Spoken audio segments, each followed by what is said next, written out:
天气呢越来越暖和了，热菜呢不再是餐桌上的主角了。今天我就要用小番茄做一道开胃凉菜。小番茄处理好以后，放入烧开的水当中汆烫一下。如果在小番茄表面打上花刀，那烫的时候呢，番茄皮会更加容易开裂。我们烫到番茄皮表面开裂就可以捞出来了。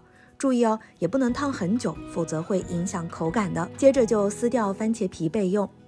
大碗内倒入一些话梅，倒入1瓶雪碧。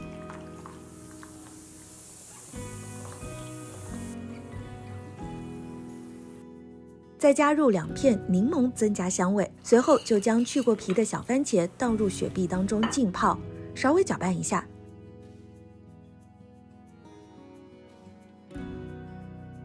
大约浸泡个2个小时以上，那这个小番茄就很入味了。装盘开吃，吃起来呢是酸酸甜甜的，特别的解腻开胃。喜欢的朋友赶紧试试吧。